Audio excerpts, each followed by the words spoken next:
अस्सलाम वालेकुम क्लास। आज का जो हमारा टॉपिक है वो मैं सबसे पहले आपको लास्ट टॉपिक जो हमारा था उसको मैं रिवाइज करवाऊंगी। रिवाइज करवाने के बाद देन हम अपने नेक्स्ट टॉपिक की तरफ जाएंगे, ठीक है। अच्छा, लास्ट टाइम हमने क्या पढ़ा था? हमने पढ़ा था ऑस्मोरेगुलेशन। लास्ट टाइम हमने पढ़ा था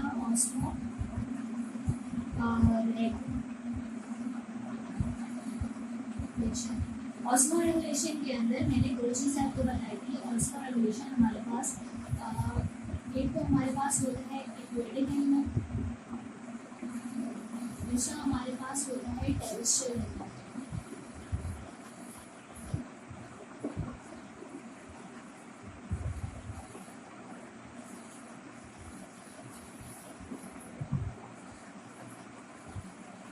ठीक है, लास्ट टाइम हम पढ़े थे ऑस्मोरेगुलेशन। ऑस्मोरेगुलेशन के अंदर मैंने आपको दो चीज़ें पढ़ाई थी। एक पढ़ाया था हमारे पास एक्वेटिक एनिमल में कैसे होती है, दूसरा मैंने आपको बताया था कि टेरेस्ट्रियल एनिमल में कैसे होती है। एक्वेटिक की जो मैं बात कर रही थी, एक्वेटिक के अंदर मैंने सबसे पहले आपको बताया था एनीमा के बारे में। सही है, एनीमा के अंदर मैंने आपको चीज़ बताई थी कि एनीमा का जो इस सेल का स्ट्रक्चर होता है, इस अमीबा के सेल के स्ट्रक्चर के अंदर हमारे पास क्या होता है? यह अमीबा हमारे पास कहाँ पड़ा होता है? फ्रेश वाटर के अंदर। अमीबा हमेशा फ्रेश वाटर में होगा। इसका मतलब ये हुआ कि वाटर की कंसंट्रेशन ज़्यादा होगी फ्रेश वाटर में और सॉल्यूट की कंसंट्रेशन हमारे पास कम होगी, ठीक है। बाहर का हमारा इसका मतलब हुआ कैसा एनवायरनमेंट होगा? बाहर का एनवायरनमेंट हमारा होगा हाइपोटोनिक। मैंने आपसे एक बात कही थी कि जब जब हम ये टर्म यूज़ करेंगे हाइपोटोनिक, इसका मतलब ये होगा कि हमारे पास इसकी कंपैरिजन में एक सिस्टम है, जिसका मतलब हुआ कि हमारे पास अमीबा के अंदर का जो एनवायरनमेंट होगा वो होगा हाइपरटोनिक। सही है, बाहर का एनवायरनमेंट अगर हमारे पास हाइपोटोनिक होगा तो हमारे पास अंदर का एनवायरनमेंट कैसा होगा? हाइपरटोनिक होगा, ठीक है। लास्ट टाइम मैंने आपको ये बात बताई थी। हाइपरटोनिक का मतलब क्या हुआ कि वाटर की कंसंट्रेशन कम है, सॉल्यूट की कंसंट्रेशन हमारे पास ज़्यादा है। इसका ये मतलब हुआ कि हमारे पास एनीमा जो होती है उसके अंदर हमारे पास ऑस्मोरेगुलेशन का जो प्रोसेस होगा, maintenance of solute and water का जो हमारे पास प्रोसेस होगा, उसके अंदर हमारे पास क्या होगा? बाहर से हमारे पास वाटर है। सही है, क्योंकि हमेशा क्या होता है? हाइपो से हाइपर की तरफ मूवमेंट होती है, ठीक है। हाइपो से हाइपर की तरफ मूवमेंट होगी, मतलब बाहर से हमारे पास मूवमेंट हो रही है और कहाँ पर हो रही है? हमारे पास अंदर आ रहा है, ठीक है। बाहर का वाटर हमारे पास कहाँ आ रहा है? अंदर आ रहा है। अब क्या होगा? एनीमा की जो बॉडी होती है उसके अंदर एक बेनिफिट ये होता है कि एनीमा की बॉडी के अंदर, जैसे एक एनीमा की बॉडी है, इसके अंदर छोटे छोटे वैक्यूल होते हैं। इन वैक्यूल को हम कहते हैं कॉन्ट्रैक्टाइल वैक्यूल। सही है, ये एनीमा हमारे पास कहाँ पर है? फ्रेश वाटर के अंदर। अब क्या हो गया? बाहर से हाइपो का एनवायरनमेंट, हाइपो से कहाँ पर होती है वाटर की मूवमेंट? हाइपर में होती है। अंदर का एनवायरनमेंट हमारे पास हाइपर था। वाटर जब ज्यादा आने लगा तो एक्सेस अमाउंट ऑफ वाटर कहाँ पर स्टोर होने लगा? कॉन्ट्रैक्टाइल वैक्यूल के अंदर। जब वो एक्सेस अमाउंट ऑफ वाटर हमारे पास कॉन्ट्रैक्टाइल वैक्यूल के अंदर स्टोर होने लगा तो एक वक्त आया कि हमारे पास कॉन्ट्रैक्टाइल वैक्यूल फुल हो गया। जब ये फुल होने लगा तो ये आहिस्ता आहिस्ता आहिस्ता अपनी मेम्ब्रेन की तरफ आया। इस मेम्ब्रेन के पास पहुंचा तो यहाँ पर छोटे छोटे पोर होते हैं, जिसके जरिए उसने अपना एक्सेस जो वाटर था बाहर की तरफ एक्सक्रिएट कर दिया, रिमूव कर दिया, जिसकी वजह से क्या हो गया? बॉडी के अंदर एनीमा की जो बॉडी है इसके अंदर क्या हो गया? ऑस्मोरेगुलेशन का प्रोसेस मेंटेन हो गया बाय द प्रोसेस। वाटर और सॉल्यूट का जो बैलेंस था वो मेंटेन हो गया by the process of osmoregulation, ठीक है। इस तरीके से क्या होता है?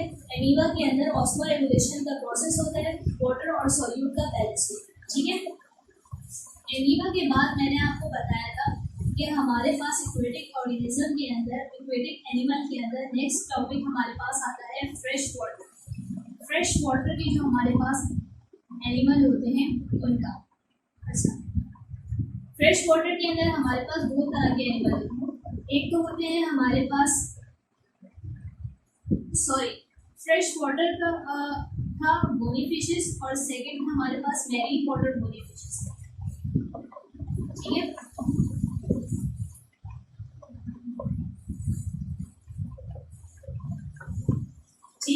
फ्रेश वाटर मोलिफिशेस थी, देन हमारे पास मैरीन वाटर मोलिफिशेस थी कि उसमें ऑस्मो रेगुलेशन का प्रोसेस हम कैसे करेंगे। उसके अंदर मैंने आपको एक बात बताई थी, जो हमारे पास फ्रेश वाटर मोलिफिशेस होती हैं, जैसे हमारे पास फ्रेश वाटर मोलिफिश, इसके अंदर क्या होगा, हमारे पास ये आपकी फिश हो गई, ये पड़ी हुई है फ्रेश वाटर के अंदर, सही है। फ्रेश वाटर का मतलब ये हुआ कि यहाँ पर वाटर ज़्यादा है, सॉल्यूट कम है। इसका मतलब हुआ कि बाहर हमारे पास कौन सा एनवायरनमेंट है, हाइपोटोनिक, सही। हाइपोटोनिक है तो इसकी कंपैरिजन में अंदर का क्या होगा, हाइपरटोनिक। हाइपरटोनिक का मतलब हुआ कि वाटर कम है, सॉल्यूट ज़्यादा। वाटर की मूवमेंट कहाँ से होगी, हाइपो से होगी हाइपर की तरफ, ठीक है। जब बाहर का पानी अंदर की तरफ आएगा तो ऑस्मो रेगुलेशन का प्रोसेस यहाँ पर कैसे मेंटेन होगा, वाटर जो है, एक्सेस वाटर जो यहाँ पर आ रहा है वो रिमूव होगा। वो रिमूव कैसे होगा, वो डाइल्यूटेड तरीके से रिमूव होगा, ठीक है।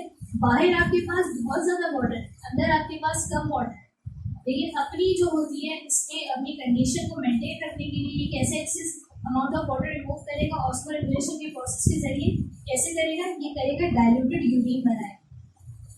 ये जो हमारे पास फ्रेश वाटर मोलिफिशेस होंगी, ये हमारे पास हमेशा कौन सा यूरिन बनाएंगी, डाइल्यूटेड यूरिन बनाएंगे। डाइल्यूटेड यूरिन हमारे पास क्यों बनाएंगे, हमारे पास इसलिए बनाएंगे क्योंकि इनका बाहर का जो एनवायरनमेंट है वो डाइल्यूटेड है। हाइपो हमारे पास क्या होता है, डाइल्यूटेड होता है, अंदर हमारे पास क्या है, कंसेंट्रेटेड। अंदर के कंसेंट्रेटेड एनवायरनमेंट को मेंटेन रखने के लिए ये क्या करेगी, डाइल्यूटेड यूरिन बनाएगा। इसका डाइल्यूटेड यूरिन के साथ साथ इसका एक्सेस ऑफ आयन लॉस भी होगा, सही है। मैंने कहा था ऑस्मो रेगुलेशन किसका बैलेंस होता है, वाटर प्लस सॉल्यूट। इसका मतलब ये हुआ कि बॉडी फिश की बॉडी फिश की जो बॉडी होगी उसको मेंटेन रखने के लिए डाइल्यूटेड यूरिन बनाएगी, हाइपरटोनिक कंडीशन को मेंटेन रखने के लिए, साथ में साथ आयन लॉस करेगी। अब उसने आयन लॉस तो करा, आयन लॉस करने की वजह से इसका इलेक्ट्रोलाइट इम्बैलेंस हो जाएगा। इस इलेक्ट्रोलाइट इम्बैलेंस को ये कैसे मेंटेन करते हैं, यहाँ पर इसकी गिल्स होते हैं, गिल्स के अंदर एक स्पेशल एनर्जी थ्रू, जैसे एटीपी है, इसके थ्रू क्या होते हैं, आयन जो होते हैं दोबारा बॉडी के अंदर एंटर हो जाते हैं। जैसे ही दोबारा आयन बॉडी के अंदर एंटर हो जाते हैं तो इसकी बॉडी के अंदर आयन भी बैलेंस हो गया, वाटर भी बैलेंस हो गया। इस तरीके से ये ऑस्मो रेगुलेट अपनी बॉडी को करता है, यानी हाइपरटोनिक कंडीशन के अंदर मेंटेन रखती है फ्रेश वाटर बॉडी, ठीक है। कैसे, डाइल्यूटेड यूरिन बना।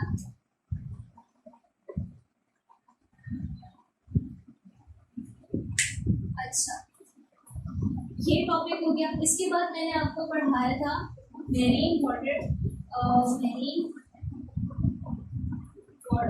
मोलिफिशेस।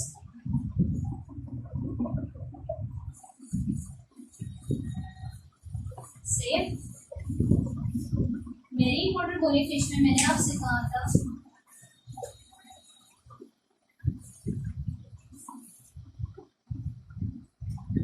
ये आपकी फिश है, मैरीन वाटर में पड़ी हुई है। इसका मतलब ये हुआ कि इसके पास वाटर की कंसेंट्रेशन कम है, सॉल्यूट की कंसेंट्रेशन ज्यादा है। क्यों, क्योंकि मैरीन वाटर के अंदर सॉल्यूट ज्यादा होता है और वाटर हमारे पास कम होता है। इसका मतलब ये हुआ कि बाहर का एनवायरनमेंट हमारे पास कैसा है, हाइपर है, हाइपरटोनिक, ठीक है। जब हाइपरटोनिक बाहर का एनवायरनमेंट है तो इसका इंटरनल एनवायरनमेंट कैसा होगा, हाइपो होगा, क्योंकि कंपैरिजन में होती है बॉडी, सही है। जहाँ जहाँ हाइपर का नाम होगा वहाँ हाइपो का होगा, जहाँ पर हाइपो का नाम होगा वहाँ पर हाइपर का होगा। बाहर का अगर हाइपर है तो अंदर का हमारे पास हाइपो होगा।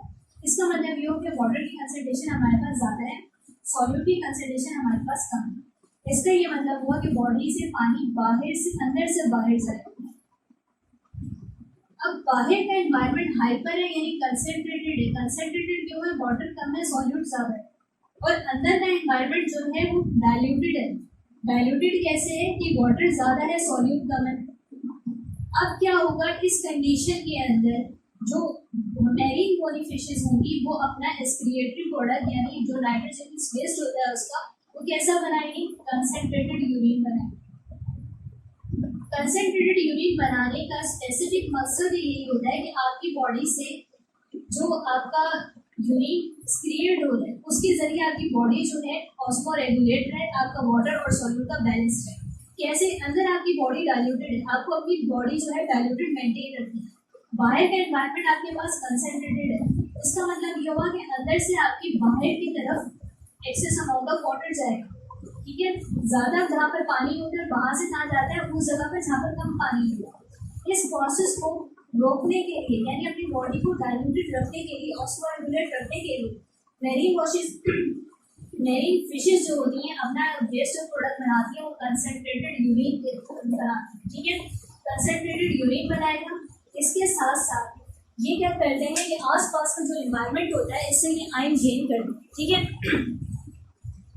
ये इस तरीके से हमारे साथ मैरिन वाटर बोनी फिशेस के अंदर क्या होती है, आप कह सकते हो कि इसमें ऑस्मो रेगुलेशन का प्रोसेस होता है, ठीक। और इसके अंदर ये रेट ऑफ फिल्ट्रेशन रेट होता है बहुत स्लो होता है। स्लो फिल्ट्रेशन रेट क्यों होता है, उसकी एक वजह होती है। आपके पास ये डाइल्यूटेड यूरिन, आपको डाइल्यूटेड बॉडी है, आपकी बॉडी के अंदर ज़्यादा पानी रहने वाली केमिस्ट्री, ठीक है। अब क्या है, बाहर की जानिब क्या है, वाटर जो है कम है। अब ऑस्मोसिस का प्रोसेस कहता है कि जहाँ पर वाटर की कंसंट्रेशन ज़्यादा होगी, हाइयर होगी, वहाँ से मूवमेंट होगी लोअर की तरफ। अगर मुसलसल ऐसा होता रहा, अंदर से पानी बाहर की तरफ निकलता रहा, फिर क्या हो जाएगा, यहाँ पर डिहाइड्रेशन हो जाएगी फिश की बॉडी के अंदर। अपनी बॉडी को डिहाइड्रेशन से रोकने के लिए, अपनी बॉडी को मेंटेन रखने के लिए फिश क्या करती है, वो ये करती है कि कंसंट्रेटेड यूरिन बनाती है, स्लो अमाउंट ऑफ फिल्ट्रेशन करती है, बहुत आराम से फिल्ट्रेशन करेगी। बहुत आराम से फिल्ट्रेशन करने के बाद थोड़ा आपको कंसंट्रेटेड पहले यूरिन बनाए, क्यों? ताकि उसका अंदर का वो जो एनवायरनमेंट है वो डाइल्यूट रहे, ताकि उसकी ऑस्मो रेगुलेशन का जो प्रोसेस है वो मेंटेन रहे। इस तरीके से क्या होगा, ऑस्मो रेगुलेशन होगी मैरीन वाटर फिशेस के अंदर, ठीक है।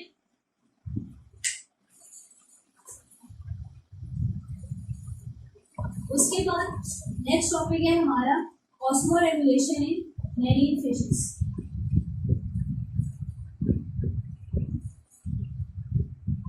हमने पढ़ी थी फ्रेश वाटर की फिश के बारे में, जो कि बोनी फिश।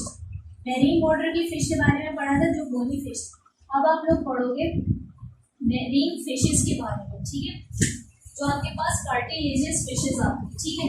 ये आपके पास बोनी फिशेस होती है, या आपके पास कार्टिलेजियस फिशेस होती है, ठीक है। अच्छा, ये जो फिश होती है इसकी एग्जाम्पल के अंदर आपके पास आती है शार्क।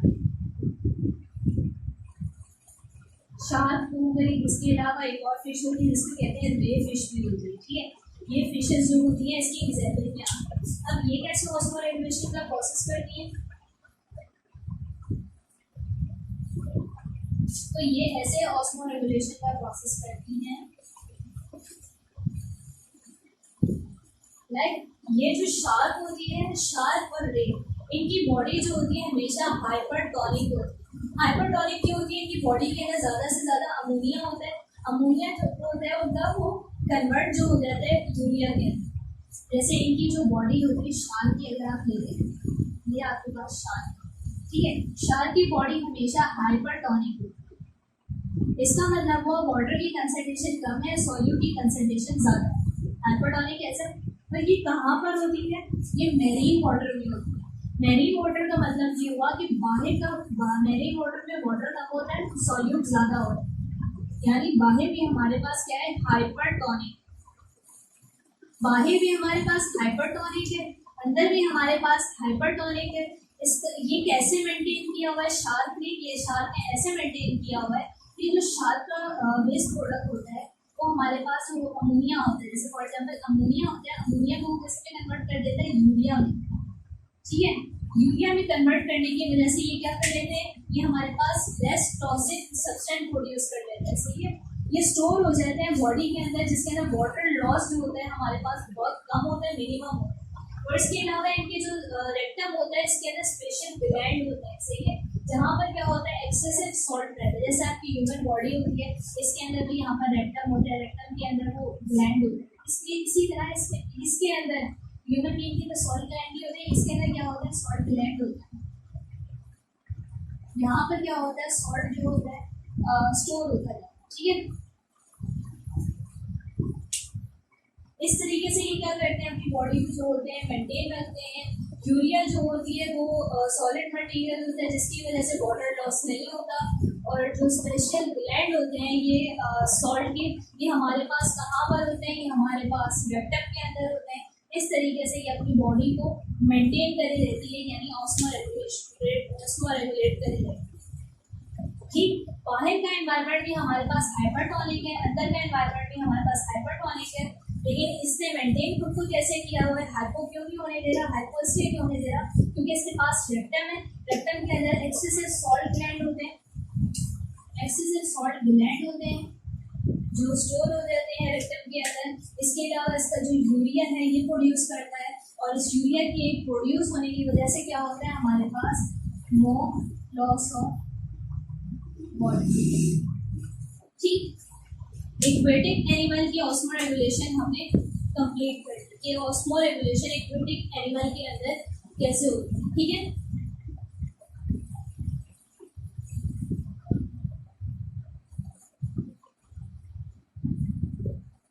अच्छा अब हम जानते हैं टेरेस्ट्रियल एनिमल।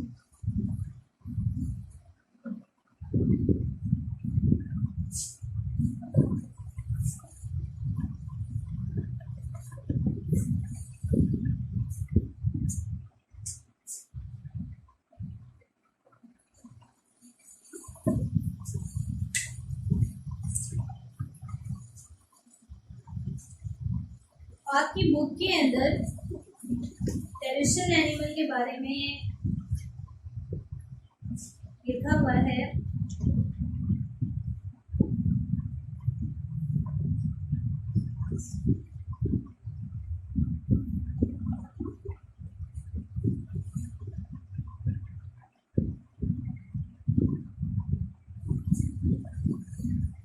अच्छा, आपकी बुक के अंदर टेरेस्ट्रियल एनिमल के बारे में लिखा हुआ है कि इन लोगों ने एडॉप्टेशन करी।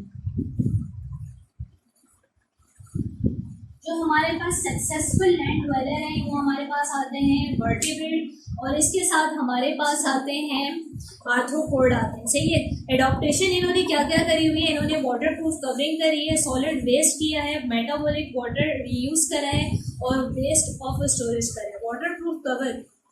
अच्छा, इन्होंने बात करी वाटर प्रूफ कवर। ठीक, इस टर्म का क्या मतलब हुआ, इसका मतलब ये हुआ कि एवापोरेशन जो हो रही है वाटर की वो एक्सटर्नल सर्विस से हो रही होती है, उसको ये किस तरीके से प्रिवेंट करते हैं। पहली चीज ये होती है कि हमारे पास दो किस्म के एनिमल, एक तो हमारे पास मैमल्स आ जाएंगे, ठीक है, ह्यूमन बीइंग आ जाएंगे, रेप्टाइल आ जाएंगे। आप कर लो मैमल, ह्यूमन बीइंग और रेप्टाइल। इनके पास जो कवरिंग होती है जो इनको बचाती है कि एक्सेसिव हो वाटर लॉस से, वो कवर कहलाती है हमारे पास एपिडर्मिस।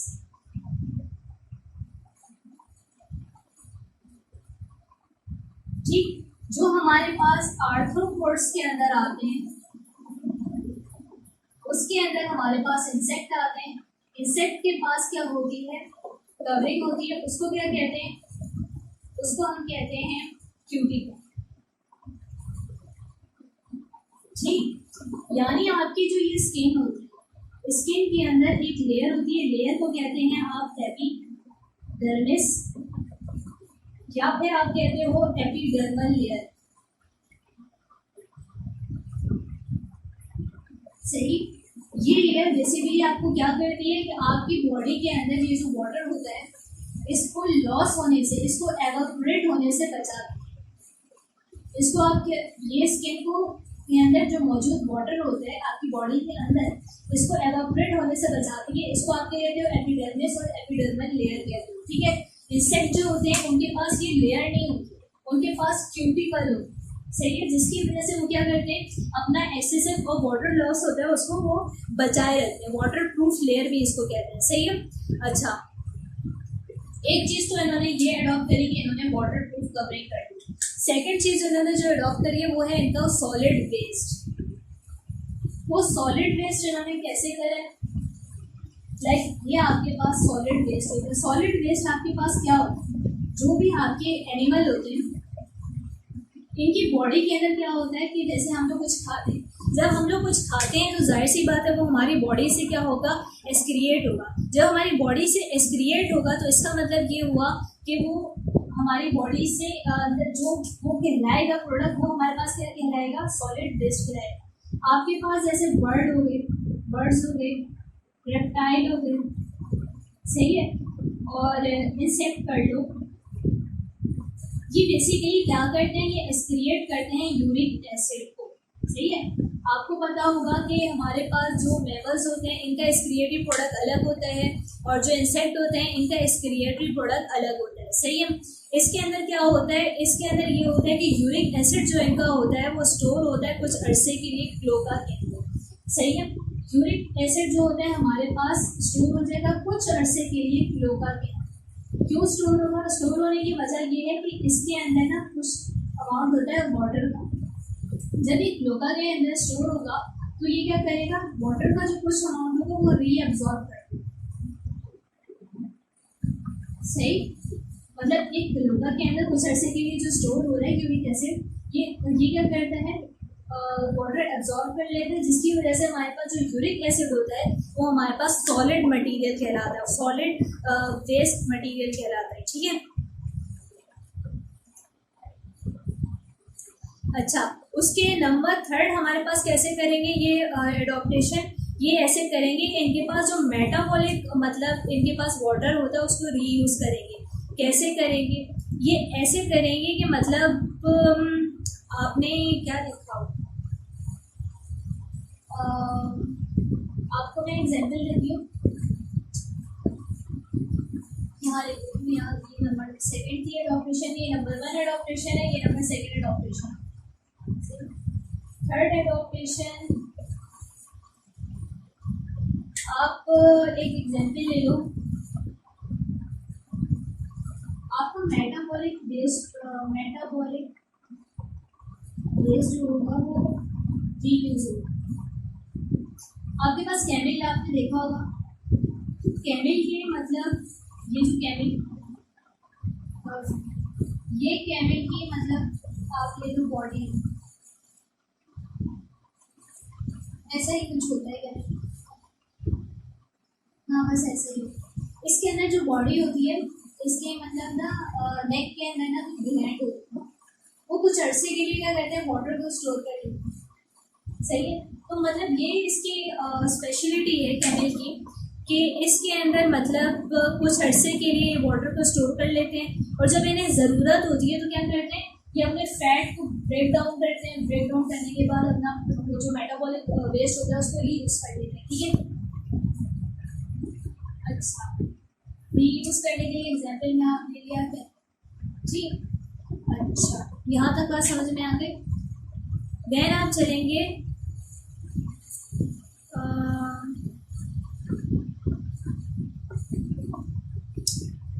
कुछ हमारे पास ऐसे भी वो होते हैं ऑर्गेनिज्म जो हमारे पास क्या करते हैं, वेस्ट को भी स्टोर करते हैं। यहाँ पर मैं लिखती हूँ नंबर 4, ये उसकी एडॉप्टेशन है। ऑस्मोरेगुलेशन का प्रोसेस कैसे कर रहे होते हैं लिविंग ऑर्गेनिज्म, टेरेस्ट्रियल एनिमल, वो एडॉप्टेशन करते हैं। सेलुलर एडॉप्टेशन में एक एडॉप्टेशन ये भी है कि वो अपना जो होता है वाटर जो सॉलिड वेस्ट मटेरियल होता है उसको यूज करते हैं।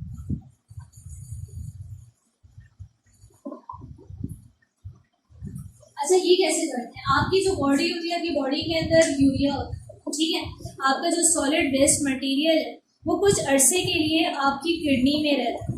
किडनी में आपका क्यों रहता है, ताकि आपका जितना भी उसमें वाटर है वो रीयूज हो जाए। फॉर एग्जांपल आपने कुछ भी खाया कि आपका जो मेटाबॉलिक वेस्ट है वो आपकी किडनी के अंदर सबसे पहले कुछ अरसे के लिए रहेगा। यहाँ पर आपका जो यूरिया होगा वो उसके अंदर थोड़ा सा एब्जॉर्ब होगा। एब्जॉर्ब क्यों होगा, उसके अंदर जो वाटर होगा वो रीअब्जॉर्ब हो जाएगा, किसके जरिए, किडनी के जरिए। इसलिए हम कहेंगे कि हमारे पास कुछ एनिमल के अंदर, जैसे हमारे पास मैमल हो, मैमल में ये एडॉप्टेशन है कि वो क्या करता है, अपना सॉलिड वेस्ट जो होता है वो रीयूज कर लेता है। टेरेस्ट्रियल एनिमल ने कौन कौन सी एडॉप्टेशन की, अपने आप को ऑस्मो रेगुलेट करने के लिए, अपनी बॉडी को ऑस्मो रेगुलेट करने के लिए उसने पहले ये किया कि उसने अपनी बॉडी के अंदर से जितना भी excess amount of water loss हो रहा था उसको प्रोटेक्ट करने के लिए एक लेयर बना दी। वो हमारे पास क्या है, वाटर प्रूफ कवर और वाटर प्रूफ लेयर। उसके अंदर उसने मैमल थे, ह्यूमन बीइंग थे, रेप्टाइल थे, इन्होंने क्या किया, एपिडर्मिस लेयर बना दी, जिसकी वजह से क्या हुआ, हमारे पास एक्सेस अमाउंट ऑफ वाटर था वो एक्सक्रिएट नहीं हो पाया, जिसकी वजह से ऑस्मो रेगुलेशन का, बॉडी जो थी ऑस्मो रेगुलेट, वाटर और सॉलिड का जो बैलेंस था बॉडी में मेंटेन रहा। ठीक है, ऑर्थोपोड थे, उन्होंने अपनी बॉडी को कैसे मेंटेन रखा, उन्होंने क्या किया, क्यूटिकल की जो लेयर थी वो क्यूटिकल की लेयर को अपनी बॉडी के अंदर कवर भी, वाटर प्रूफ कवर बना दिया, जिसकी वजह से उनका जितना भी वाटर था और जितना भी सॉल्ट था वो था उनकी बॉडी के अंदर मेंटेन रहा। ठीक है, ये तो थी पहली एडॉप्टेशन जो उन्होंने करी, टेरेस्ट्रियल एनिमल ने अपनी बॉडी को ऑस्मो रेगुलेट करने के लिए। दूसरी एडॉप्टेशन उन्होंने क्या की कि सॉलिड बेस्ड मटेरियल था, जैसे हमारे पास बर्ड हो गए, रेप्टाइल हो गए, इंसेक्ट हो गए, ये क्या करते हैं, इनका सॉलिड बेस्ड प्रोडक्ट होता है यूरिक एसिड। यूरिक एसिड को इन्होंने क्या किया, इस यूरिक एसिड के अंदर कुछ अरसे के लिए इन्होंने क्लोका में एब्जॉर्ब करवाया। जब क्लोका में एब्जॉर्ब करवाया, स्टोर करवाया, यूरिक एसिड को क्लोका में स्टोर करवाया कुछ अरसे के लिए। कुछ अरसे के लिए जब वो स्टोर हुआ, क्लोका में जितना भी वाटर था वो रीएब्जॉर्ब हो गया। जब वो वाटर रीएब्जॉर्ब हो गया तो इस तरह क्या हुआ, इनका जो सॉलिड वेस्ट था उसके अंदर क्या हुआ, जितना भी वाटर था वो उनकी बॉडी के अंदर वापस, सॉलिड वेस्ट के अंदर जितना भी इनका मतलब पानी था वो बॉडी के अंदर आ गया।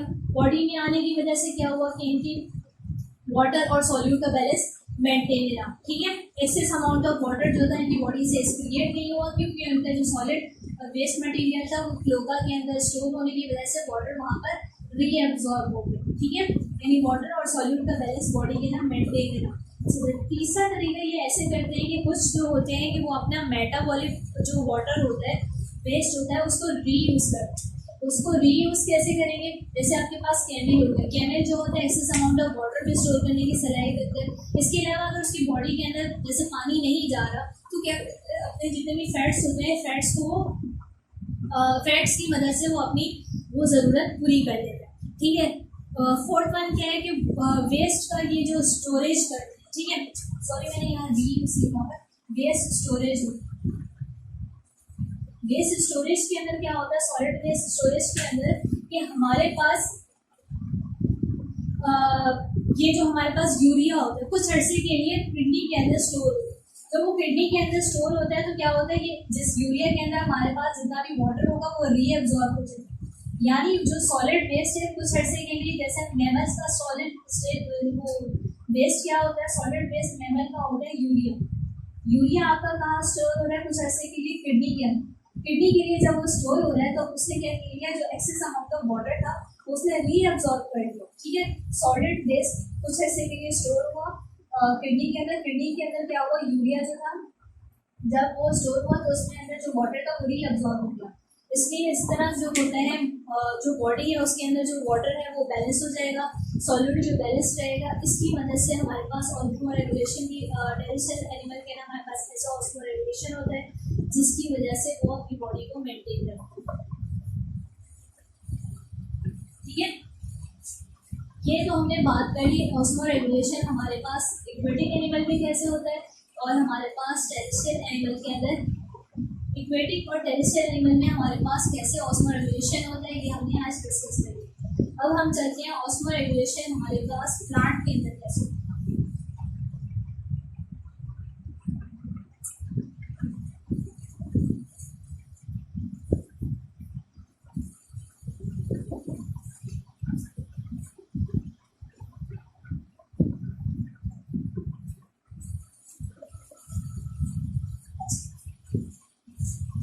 अब बात करेंगे हम ऑस्मो रेगुलेशन इन प्लांट।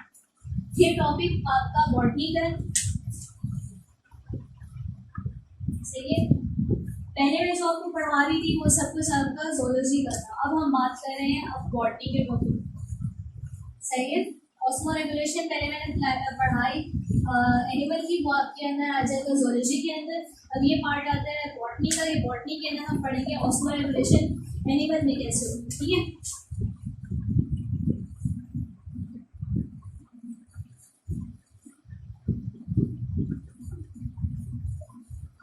और सॉरी, अब हम पढ़ेंगे ऑस्मोरेगुलेशन प्लांट में कैसे होगी। पहले हमने पढ़ी ऑस्मोरेगुलेशन एनिमल में कैसे हो रही थी, अब हम पढ़ेंगे ऑस्मोरेगुलेशन प्लांट में कैसे। अच्छा, बॉटनी के टॉपिक से सबसे पहले मैं बताती चलूँ जो बॉटनी में आपके पास टॉपिक आएंगे। हमने पहले बात करी थी वाटर पोटेंशियल की।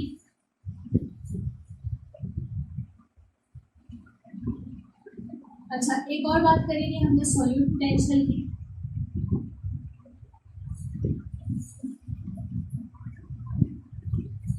सही है, या ऑस्मोटिक पोटेंशियल।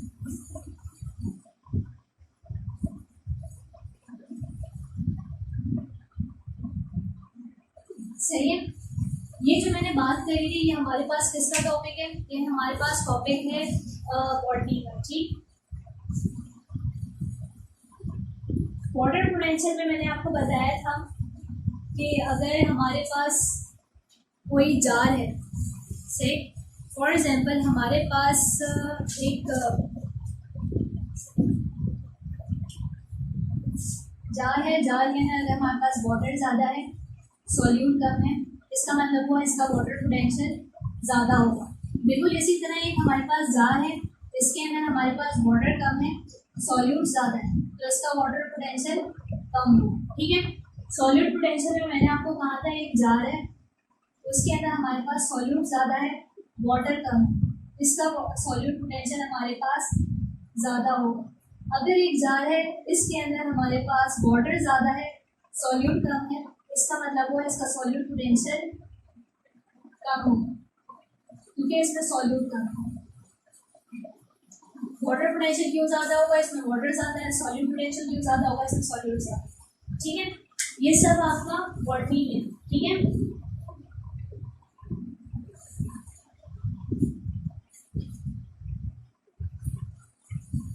अच्छा, ये तो मैंने आपको ओवरव्यू दे दिया। इसके अलावा हमने एक और बात करी थी कि अगर हम अपने सेल को हाइपरटोनिक में डालें, हाइपोटोनिक में डालें या आइसोटोनिक में डालें क्या होगा। ठीक है, वो भी आपने लास्ट लेक्चर में देख लिया था।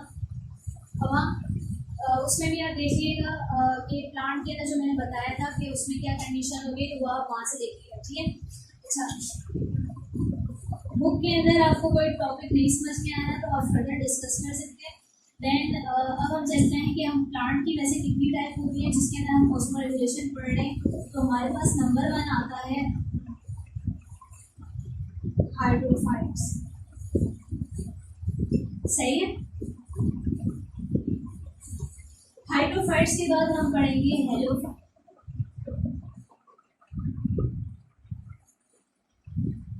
सही, उसके बाद हम पढ़ेंगे मीजोफाइट।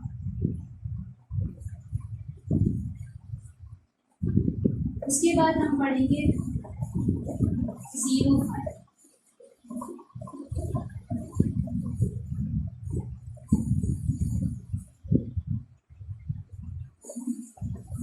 ठीक है,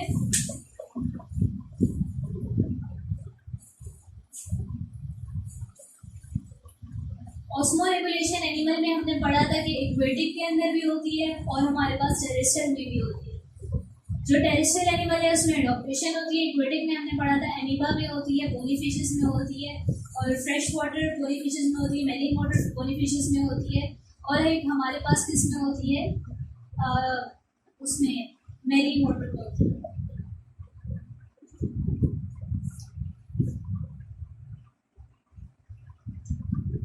अच्छा, अब क्या होता है, हाइड्रोफाइट जो होते हैं हमारे पास आपकी नाम से इंडिकेट है हाइड्रो मीन वाटर। मतलब ये जितने भी प्लांट होते हैं वो कहाँ पर होते हैं, वाटर प्लांट होते हैं, वाटर के अंदर। ठीक है, हेलो के नाम से पता है सॉल्ट, यानी ये कौन सा प्लांट होते हैं, ये सॉल्ट वाले प्लांट होते हैं। मीजो जो होते हैं हमारे पास नॉर्मल प्लांट होते हैं। जीरो जो होते हैं हमारे पास ड्राई प्लांट। ठीक है,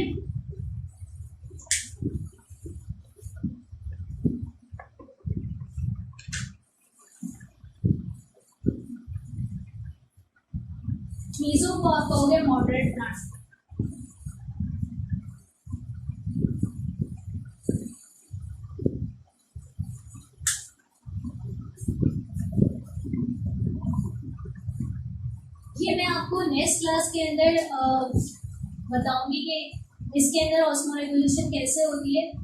लास्ट जो हम पढ़ रहे थे ऑस्मोरेगुलेशन इन एनिमल, वहाँ पर मैं एक टॉपिक भूल गई।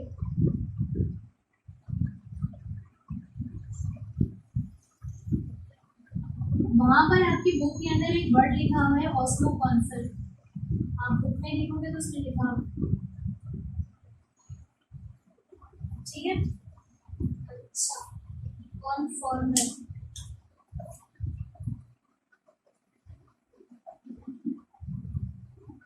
हमारे पास कुछ इनवर्टिब्रेट होते हैं और हमारे पास हैग फिशेस होते हैं। इसके अंदर क्या होता है, इनका जो हमारे पास इंटरनल जो हमारे पास कह लो आप कि इनकी बॉडी के अंदर जो मतलब जो आपके पास कंडीशन होती है, लाइक एक हाइपरटोनिक होती है, हाइपोटोनिक होती है, एक होती है आइसोटोनिक। इनकी जो बॉडी की होती है वो होती है आइसोटोनिक होती है, यानी इनकी बॉडी का एनवायरनमेंट कैसा होता है, आइसोटोनिक होता है। यानी कुछ इनवर्टिब्रेट, हमने बात करी थी वर्टिब्रेट, लेकिन जब इनवर्टिब्रेट का आपके पास एमसीक्यूज में पूछा जाए या हैग फिश का पूछा जाए तो हैग फिश और इनवर्टिब्रेट जो होती है इसकी आइसोटोनिक होती है बॉडी से, ये आइसोटोनिक एनवायरनमेंट होता है। इसकी वजह से हम इसे क्या कहते हैं, ऑस्मोकॉन्फॉर्मल कहते हैं, ठीक है। नेक्स्ट क्लास के अंदर मैं पढ़ाऊंगी ऑस्मोरेगुलेशन इन प्लांट, जिसमें हम इन चारों टॉपिक को डिस्कस करेंगे। Thank you class.